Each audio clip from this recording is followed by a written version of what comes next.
아, 한 주간 각자의 자리에서 또 말씀을 묵상하시면서 그렇게 지내오셨죠? 우리가 지난 주일 말씀을 나눌 때에 12장을 통하여서 하나님은 우리가 하나님의 백성들이 처해 있는 세상과 현실, 그 상황에 대하여서 우리에게 말씀을 하셨습니다. 그래서 우리가 처해 있는 이 세상과 상황은 어떤 상황이었습니까? 예수님에 대하여 적대적인 세상이다. 기억나십니까? 예수님에 대하여 적대적인 세상이다.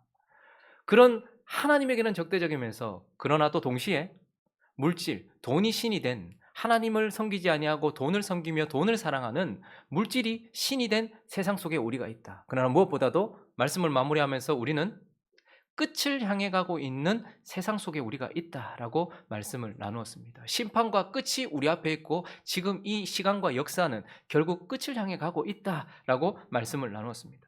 그리고 우리가 한 주간을 보내면서 설 명절 동안 우리가 살펴봐야 됐던 본문은 누가복음 13장이었는데요. 13장은 그런 세상 속에서 주님이 어떤 모습으로 무엇을 하고 계시는가를 우리에게 말씀해 주었습니다. 12장은 우리가 처해 있는 세상에 대해서 말했고, 그리고 끝을 향해 가는 세상 속에서 13장은 이제 예수 그리스도께서 그곳에서 무엇을 하시며 어떻게 나아가시는가를 우리에게 보여줘요. 그래서 우리 13장을 여러분들께서 직접 묵상하시고 그렇게 하셨겠지만 조금 복습의 의미에서 13장을 살펴보면, 먼저 13장은 3절을 한번 가볼까요? 예수님께서 그런 끝을 향해 가는 세상 속에서 무엇을 촉구하시는가 읽어봅니다. 시작. 너에게 이르노니 아니라 너희도 만일 회개하지 아니하면 다 이와 같이 망하리라. 5절도요. 똑같은 말씀인데요. 5절 읽어볼까요? 너희 너희에게 이르노니 아니라 너희도 만일 회개하지 아니하면 다 이와 같이 망하리라. 주님은 끝을 향해 가는 세상 속에서 무엇을 하고 계십니까? 우리에게 회개를 촉구하고 계시는 분이다라고 말씀하고 있습니다. 끝을 향해 가는 세상 속에 그냥 내버려 두시지 아니하고 끊임없이 너희도 회개하지 아니하면 다 망할 것이다라고 말씀하시면서 회개를 촉구하고 계세요. 그리고 7절부터 9절까지 또 그분은 단순히 우리에게 회개를 촉구하시는 정도가 아니고 7절부터 읽어볼까요? 9절까지 읽습니다. 포도원지기에게 이르되 내가 3년을 와서 이 무화과 나무에게 열매를 구하되 얻지 못하니 찍어버리라. 어찌 땅만 버리게 하겠느냐? 대답하여 이르되 주인이여 금년에도 그대로 두소서. 내가 두릅하고 거름을 줄이니 이후에 만일 열매가 열면 좋거니와 그렇지 않으면 찍어버리소서 하였다 하시니라. 비유를 통하여서 예수님은 우리에게 회개를 촉구하시면서 또한 그분은 친히 어떻게 하십니까? 지금 이 세상을 심판하려고 하고 찍어버리려고 하는 그 현실 속에서 그것을 막아서시면서 두릅하고 다시 걸음을 주면서 기다려 주십시오. 한 해만 더 기다려 보십시다. 그래도 열매가 열리지 않고 변화되지 않으면 찍어버리시겠지만 그러나 내가 한 해 더 수고해 보겠습니다라고 말씀하시면서 끝을 향해 가는 세상 속에서 열매 맺기 위하여 주님이 지금 친히 일하고 계시고 또 주님께서 친히 지금 막아서고 계시는 이 세상 속에서 주님이 하고 계신 그분의 사역과 역사를 우리에게 말하고 있습니다. 그러면서 18절부터는요. 이 세상이 그런 끝을 향해 가는 세상 속에서 주님이 회개를 촉구하시면서 친히 걸음을 주고 역사하심으로써 이 세상 속에서 하나님의 나라가 확장된다라고 그분이 선포를 하세요. 18절부터 한번 볼까요? 그러므로 예수께서 이르시되 하나님의 나라가 무엇으로 비교할까? 내가 무엇으로 비교할까? 라고 말씀하시면서 이제 우리가 잘 아는 겨자씨 한 알의 비유, 아주 작은 것이지만 20절로 가보시면요. 19절 다시 한번 볼까요?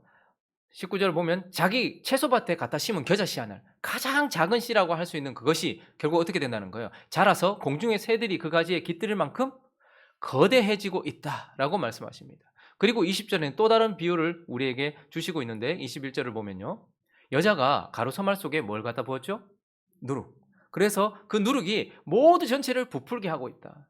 주님은 우리에게 회개를 촉구하시고 주님은 친히 지금 걸음을 주시고 일을 하시면서 그분께서 사역하심으로써 하나님의 나라가 마치 작은 씨앗이 큰 나무가 되듯 양적으로 성장하고 있으며 가루 서말에 갖다 부은 누룩과 같이 그 누룩이 모두를 부풀게 하는 것처럼 질적으로 성숙시키고 있다. 그래서 지금 하나님의 나라는 이 땅 속에서 역사하고 있다라고 말했어요. 자, 그랬더니 이제 중요한 질문을 하게 됩니다.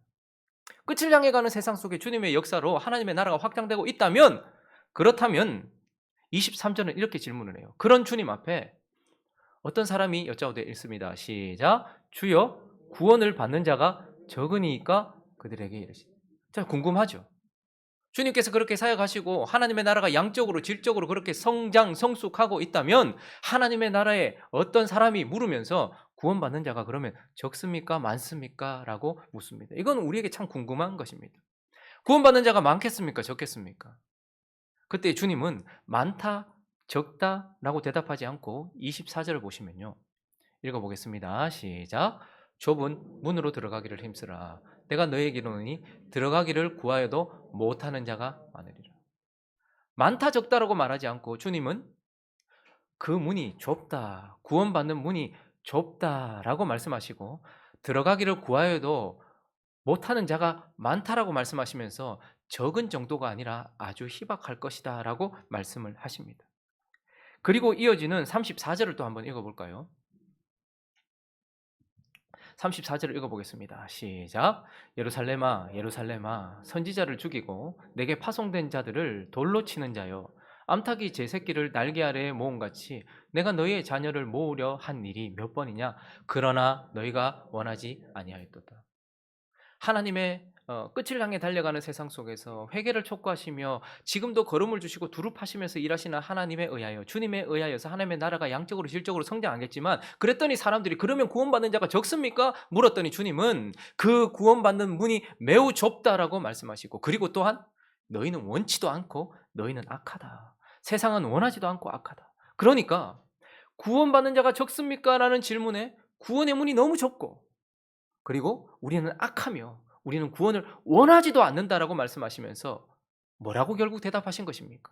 구원받는 자가 많다는 것입니까? 적다라는 것입니까? 구원받는 자가 매우 적을 것이다라고 말합니다. 우리는 마치 구원받는 자가 아주 많을 것처럼 생각을 합니다. 그러나 주님은 우리에게 명확하게 말씀하십니다.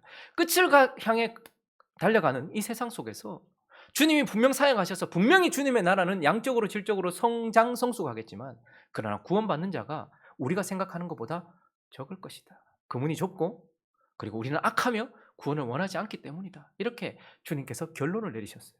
그게 13장의 결론이었습니다. 자, 그러면 이제 우리에게 자연스럽게, 그러면 우리의 악함과 우리의 원하지 않음을 극복하고 그 좁은 문까지 통과하여서 과연 하나님의 나라에 들어가 마지막 그분의 잔치에 참여할 수 있는 사람은 과연 누굽니까? 라는 질문이 당연하게 우리에게 오게 됩니다. 이 구원받는 자가 적다라는 이 세상 속에서 그러면 누가 구원을 받아 하나님 나라에서 마지막 그 잔치에 참여할 수 있는 사람이 되겠습니까? 라는 질문이 우리에게 바로 오게 되고, 14장은 바로 그 질문에 대한 대답을 우리에게 주고 있는 본문입니다. 그래서 14장 1절은 이렇게 시작되고 있는데요. 읽어보겠습니다. 시작. 안식일에 예수께서 한 바리새인 지도자의 집에 떡 잡수시러 들어가시니 그들이 엿보고 있더라. 자, 지금 원어를 그대로 살펴보면 안식일은 매우 큰 날이고 하나님께서 우리에게 복 주시마 약속하신 날이죠. 그리고 한 바리새인의 지도자 이렇게 단순하게 했는데 바리새인들 중에 가장 높은 자 이렇게 보면 됩니다. 그러니까 안식일의 잔치는 매우 큰 잔치고요. 그런데 바리새인들 중에 가장 높은 자가 수많은 바리새인들과 많은 사람들을 불러서 큰 잔치를 베풀고 있는 장면으로 우리를 가지고 가면서, 우리를 데리고 가면서 마지막 하나님의 잔치를 연상케 하는 배경으로 우리를 데리고 갑니다. 그리고 거기에서 기분 좋았던, 이 초대에 응하여서 높은 자리에 앉으려고 했던 그 많은 바리새인들 중에 또 한 사람이 기분이 좋아서 15절은 이렇게 선포하는데, 읽어볼까요? 시작. 함께 먹는 사람 중에 하나가 이 말을 듣고 이르되 무릇 하나님의 나라에서 떡을 먹는 자는 복되도다. 지금 이 잔치는 주님께서 의도적으로 마지막 하나님의 나라의 잔치를 생각하고 연상케 하기 위한 배경이고, 거기에서 한 바리새인이 이렇게 외치는 것이죠. 하나님의 나라에서 떡을 먹는 자, 마지막 아브라함의 자손으로서 본인을 그렇게 생각했을 것입니다. 지금 내가 이 아름다운 잔치에 참석하였듯 마지막 때가 되면 하나님께서 우리 모든 자들을, 하나님의 백성들을 불러 모으시고 잔치를 하게 될 텐데, 거기에서 떡 먹는 자, 내가 마치 여기에서 초대를 받아 떡을 먹고 기쁨에 있는 것처럼 나도 거기에 있을 텐데 거기에서 떡을 먹는 자는 복이 있을 것이다 라고 말하면서 이제 마지막 잔치, 하나님의 잔치에 누가 참석할 것인가에 대하여 주님께서 대답하시는 본문이 바로 이 14장의 본문인 것입니다. 자, 그래서 우리는 오늘 본문 말씀과 내일까지 이 14장을 통하여서 누가 과연 그렇다면 좁은 문을 통과하고 원하지도 않으며 악한 우리가 결국은 하나님의 잔치에 들어가서 그 잔치에서 떡을 먹는 복을 누리게 될 것인가? 몇 가지 교훈을 살펴보려고 합니다. 그 첫 번째는요. 너무나 당연한 말이지만 은혜를 받은 자, 은혜 받은 자. 그가 바로 마지막 그 하나님의 잔치, 하나님 나라의 잔치에 참여할 것이다라고 말하고 있습니다.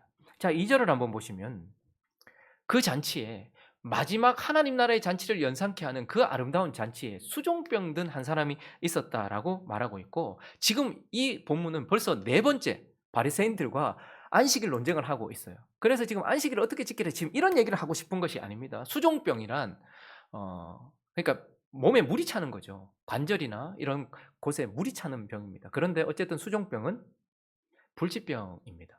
고칠 수 없는 불치병이고, 또 하나 수종병은 결국 죄로 인한 저주가 몸에 가득 차서 그의 삶을 채우고 있다라고 인식되어지던 불치병이었습니다. 자, 그런데 거기에서 예수께서 율법교사들과 바리새인들에게 이미 그를 데리고 온 것은 지금 예수께서 그들이 묻지도 않았는데 대답하신다라고 말하고 있죠.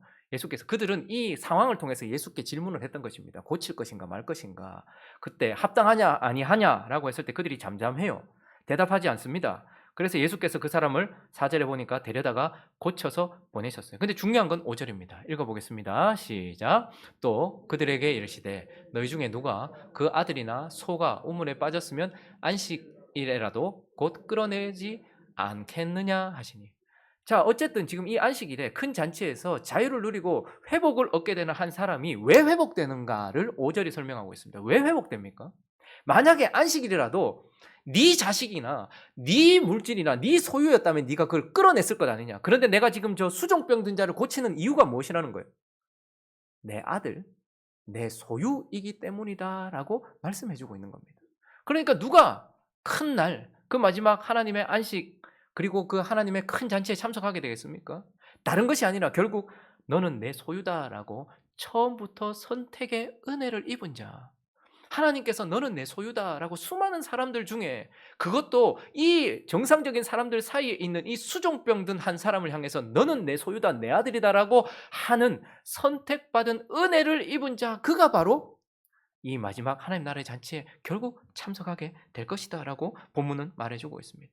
거기다가 주님께서 이제 하나님 나라에 떡 먹는 자가 복이 있다라고 외친 그 사람의 그 외침에 대하여 말씀하시면서 비유를 하나 주셨는데, 어떤 사람이 큰 잔치를 베풀었다고 16절은 말하고 17절에 그 잔치를 청했던 사람들이 오지 않았다라고 말해요. 자, 그런데 결국 그 잔치, 그 마지막 잔치에 누가 있는가를 21절이 말해주고 있는데 21절을 또 읽어보겠습니다. 시작. 종이 돌아와 주인에게 그대로 고하니 이에 집주인이 노하여 그 종에게 이르되 빨리 시내의 거리와 골목으로 나가서 가난한 자들과 몸 불편한 자들과 맹인들과 저는 자들을 데려오라 하니라. 자, 누가 하나님 나라의 잔치에 참여합니까? 하나님의 선택, 하나님께서 너는 내 소유라라고 은혜를 주신 사람. 그리고 오늘 보니까 또 21절은 전혀 자격 없는 사람들입니다. 왜? 저 주인은 나가서 자기에게 합당하고 이 잔치에 어울릴 만한 사람들이 아니라 나가라고 말하면서 가난한 자, 몸 불편한 자, 맹인, 저는 자를 데려오라고 합니까? 어쨌든 그분의 마음속에 우리가 있고 저와 같은 사람들이 있어서 저런 사람, 아무 자격도 없고 아무런 것도 내세울 것 없는 자이지만 이런 자를 불러주신 하나님의 은혜, 불러주신 주인의 은혜 때문에 그 잔치에 그들이 참석한다는 것을 보게 됩니다. 저와 여러분이 가난한 자들이요, 몸 불편한 자이며 그리고 맹인이며 저는 자들입니다. 그래서 우리는 한마디 하나님 앞에 내가 자격이 있습니다라고 말할 수 없으나 그러나 주님이 은혜로 그런 사람을 너는 내 소유다 라고만 말씀하시는 것이 아니고 불러주신 것입니다. 전혀 자격 없는 사람이지만 부름을 받은 은혜. 그런데 그 잔치가 얼마나 크고 그곳이 얼마나 넓은지 종이 이르되 주인이여 명하신 대로 하였을 때 아직도 자리가 있는 거예요. 그런데 23절도 읽어볼까요? 시작. 주인이 종에게 이르되 길과 산 울타리가로 나가서 사람을 강권하여 데려다가 내 집을 채우라. 그에게 합당한 사람들이 아니라 길거리와 합당치 않은 사람들을 불렀어요. 거기다가 이제 어떻게 합니까? 길과 산 울타리. 그러니까 이것이 복음이 이방으로 넘어가는 것까지도 의미하는 것이겠죠. 전혀 자격 없고 아예 자격 없는 사람. 그러나 그 자격 없는 사람을 어떻게 하는 거예요? 저와 여러분은 하나님 가까이 있었던 사람이 아니라 저 산울타리 비탈길 그곳에서 죽어가고 있었던 자입니다. 그런데 자리가 남아있다고 굳이 종들을 보내서 또다시 수고할 이유는 무엇입니까? 그러나 그 자리를 채우기 위하여 강권하여서 그들을 데려오도록 끝까지 불러주시는 은혜, 끝까지 불러주셔서 그 자리에 있을 수 있도록 하신 은혜, 그런 은혜를 입은 자가 결국 하나님 나라의 큰 잔치에 참여할 것이다 라고 말하고 있는 것입니다. 그러니 누가 하나님 나라의 잔치에 참여하겠습니까? 우리의 악함과 그리고 우리의 원하지 않음, 그것까지도 극복하고 결국은 그 좁은 문을 통과하여 하나님의 마지막 잔치에 참여하는 자는 우리에게 먼저 근거가 있는 것이 아니라고 말씀하시면서 너는 내 소유다라고 그렇게 선택해 주신 은혜를 입은 자, 그리고 자격 없는 나를 불러주시는 은혜를 입은 자, 그리고 끝까지 불러주신, 우리는 저 세상 끝에 있었는데 그런 나를 불러주신, 그 끝까지 불러주신 은혜를 입은 자가 결국 하나님 나라의 큰 잔치에 앉아 있을 것이다 라고 말씀하고 있는 것입니다. 자, 그리고 오늘 본문은 이제 진짜 하고 싶은 말씀을 하고 계십니다. 그 자리에 있는 사람들은 하나님과 함께 떡을 먹을 자 복되도다라고 말하면서 자신이 당연히 그렇게 참여할 것이라고 생각을 했는데, 그 외침에 대하여 이제 주시는 이 예화를 통해서, 이 비유를 통해서 또 한 가지, 누가 하나님 나라의 잔치에 결국 참여하는가? 바로 마음을 잃지 않은 자, 그가 바로 결국 하나님 나라의 큰 잔치에 참석할 것이다 라고 말하고 있습니다. 오늘 비유가, 똑같은 비유가 마태의 기록에 22장에 보시면 나오는데 1, 2절을 한번 보시면요, 오늘 본문에는 어떤 사람이 큰 잔치를 베풀었다라고 말해요. 그런데 어떤 사람이 누구며 어떤 잔치인지를 마태가 정확하게 우리에게 가르쳐주고 있는데 1절과 2절을 읽어봅니다. 시작.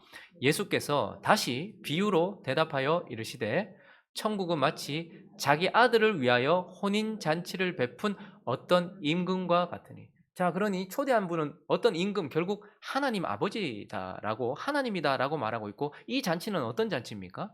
혼인잔치다라고 말씀하고 있습니다. 자, 그래서 오늘 이 본문, 주님께서 이 비유를 통하여서 지금 이 잔치는 하나님이, 온 세상 왕이신 하나님이 자기 아들과의 혼인잔치를 위하여서 마지막에 베푸는 그러한 잔치다라고 말씀을 하고 있어요. 그래서 16절을 한번 보시면요, 어떤 사람이 큰 잔치를 베풀었어요. 자, 이분은 하나님이십니다. 그리고 큰 잔치는 마지막 혼인잔치입니다. 그래서 많은 사람을 청했다라고 말하고 있어요. 자, 그런데 17절은요, 읽습니다. 시작. 잔치할 시각에 그 청하였던 자들에게 종을 보내어 이르되 오소서, 모든 것이 준비되었네. 자, 그런데 이 잔치에 누구를 초대했다고 말합니까? 그냥 사람이 아닙니다. 잔치할 시각에 누구를 초대했습니까?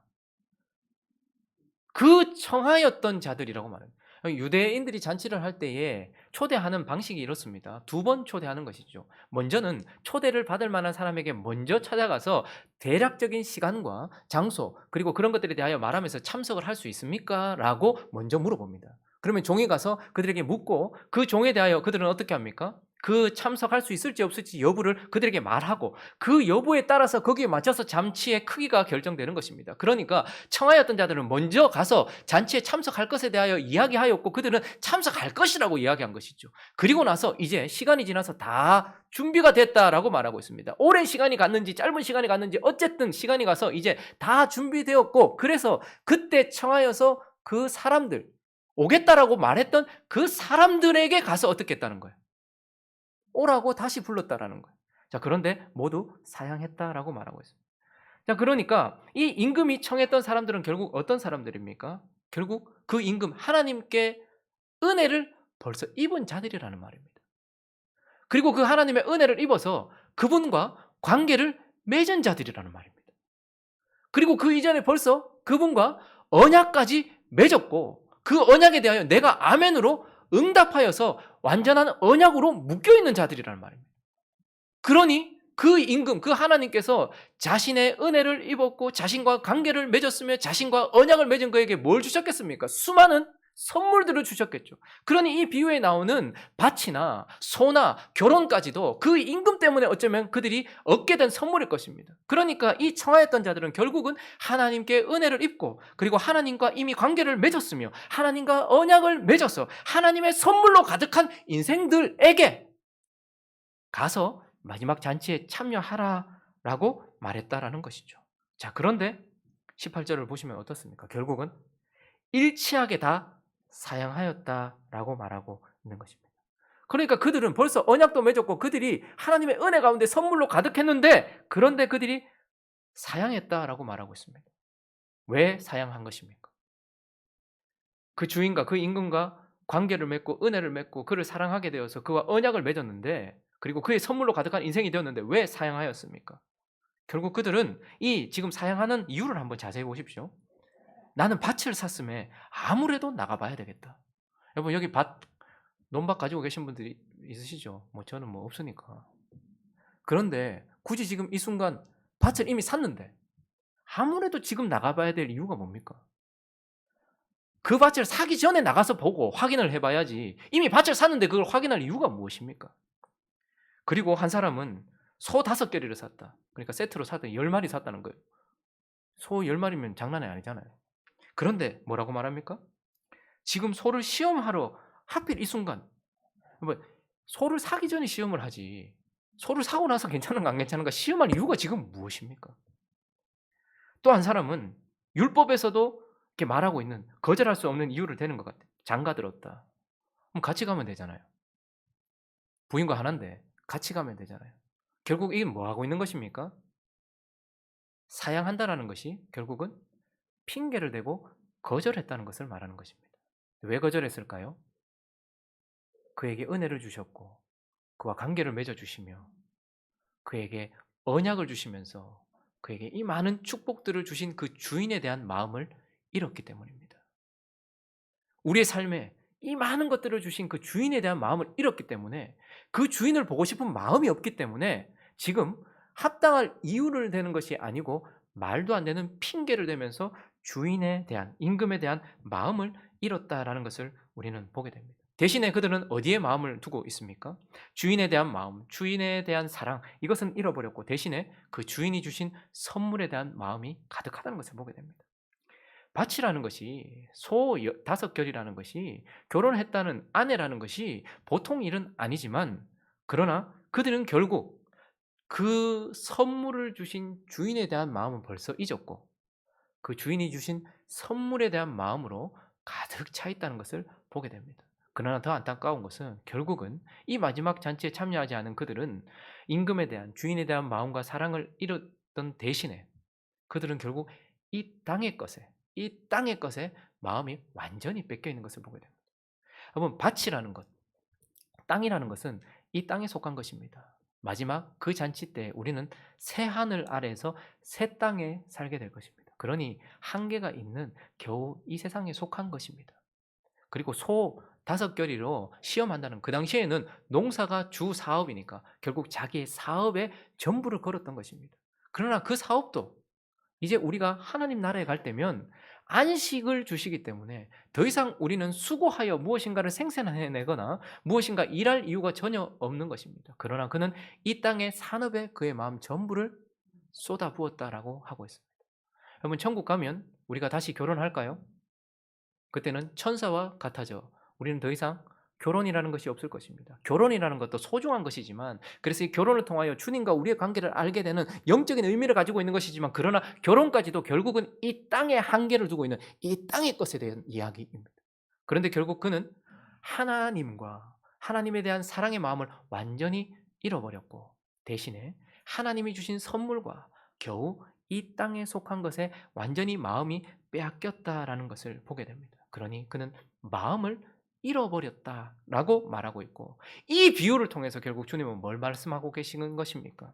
결국 그 나라, 마지막 하나님 나라의 잔치에는 이렇게 마음을 잃지 않은 자가 그 자리에 앉아 있을 것이다 라고 우리에게 말씀하고 있는 것입니다.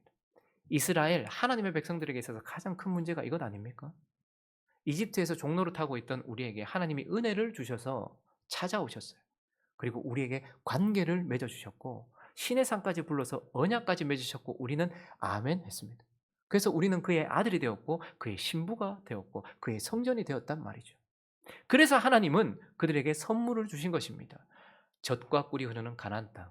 그런데 그 가나안 땅에 들어가기도 전에 주님은 신명기, 레위기 이런 율법을 주시면서 그 땅에 가면 어떻게 해야 된다라는 것을 말씀했어요. 그런데 그들은 결국 그 땅에서 주인에 대한 마음을 잃어버렸습니다. 그리고 주인이 주신 선물에 마음을 빼앗겼고, 그리고 가나안 땅에 마음을 둠으로써 결국 그들은 주님을 버렸던 것을 보게 됩니다. 그랬던 그들을 고치기 위하여 주님은 또 다른 세상의 의미를 가지고 있는 바벨론으로 그들을 데리고 가셨어요.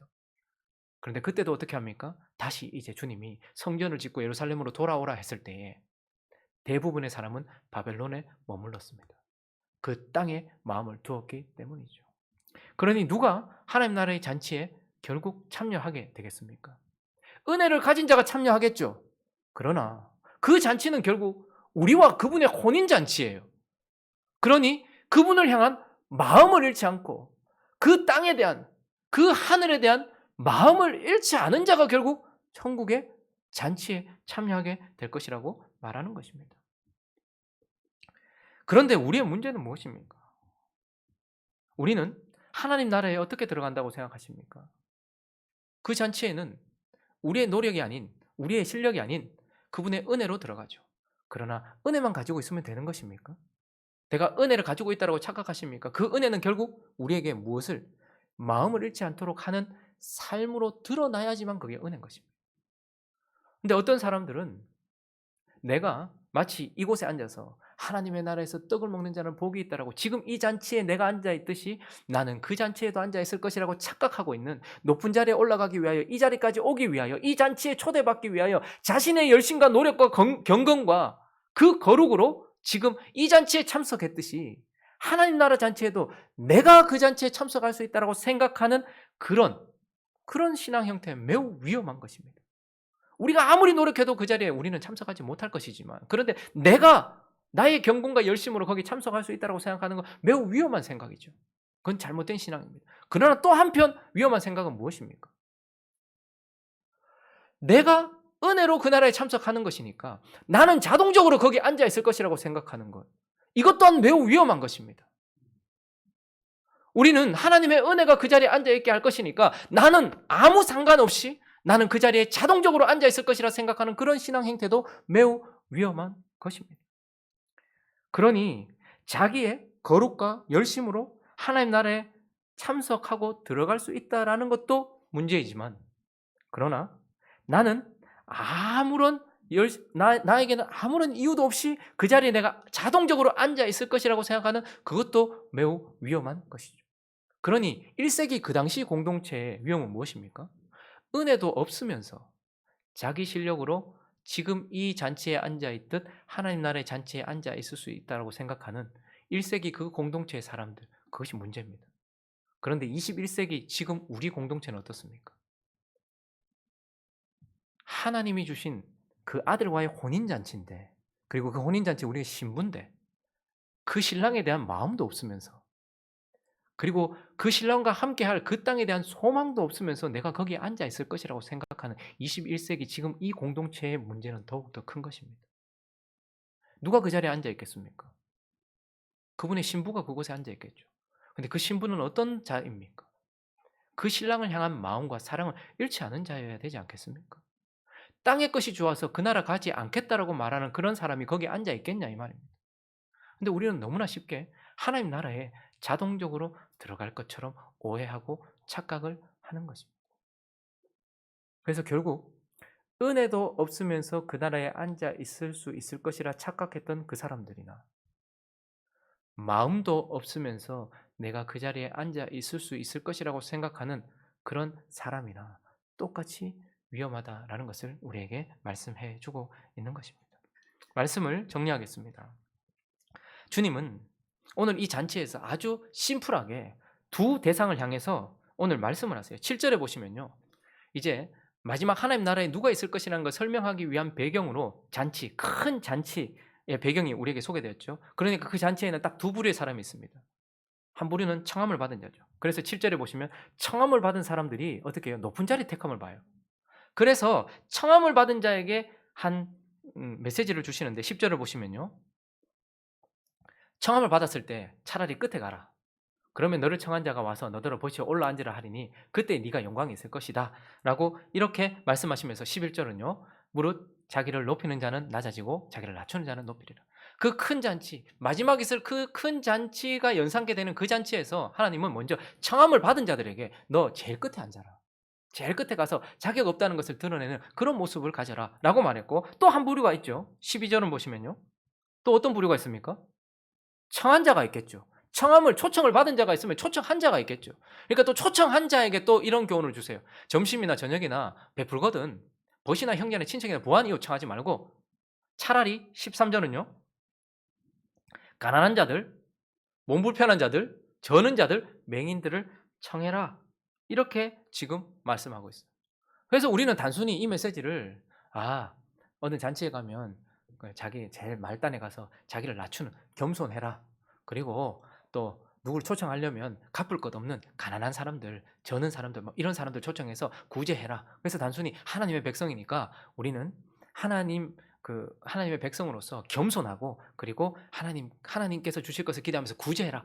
지금 그 이야기를 하시는 것입니까? 결국 이 두 부류에 대한 메시지는 내가 잔치에 참석하여서 초대를 받아 참석할 때마다 맨 끝자리로 가서 그 자리에 앉아 있으면서 언제나 네가 자격 없음에도 불구하고 하나님의 나라의 잔치에 참석할 수 있게 된 하나님의 은혜를 기억하도록 하기 위한 하나님의 메시지인 것입니다. 잔치집에 참석할 때마다 너는 맨 끝자리로 가서 그런 잔치에 참석할 자격이 없는데도 불러주신 하나님을 기억하도록 단순한 겸손을 말하는 것이 아니라 그 하나님을 기억한 은혜를 기억하도록 하기 위한 조치로서 하나님께서 주신 메시지인 것입니다. 그리고요, 혹 네가 누군가를 초대하게 된다면 주님이 그렇게 초대하신 것처럼 똑같은 방식으로 그들을 초대함으로써 이런 나를 초대해 주신 주님에 대한 기억을 잊지 않도록, 그 주님에 대한 마음을 잃어버리지 않도록 하기 위하여서 주님께서 주신 또 다른 메시지인 것입니다.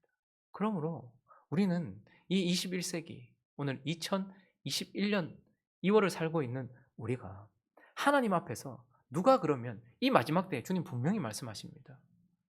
구원받는 자가 적습니까? 라고 말했을 때 주님은 적다라고도 말하지 않고 오히려 그 문은 좁고 사람들은 원하지 않으며 너희는 악하기 때문에 아주 좁을 것이고 아주 적을 것이다 라고 말합니다. 그럼에도 그 하나님 나라에 들어가 있는 자는 누구입니까? 주님의 은혜를 가지고서 그 은혜를 잃지 않고 있는 자입니다. 그리고요, 그 은혜 주신 하나님에 대한 마음을 잃지 않고 있는 자입니다. 여러분 어디에 마음을 두고 계십니까? 주님에 대한 마음이 있으십니까? 그리고 저 나라에 대한 소망이 있으십니까?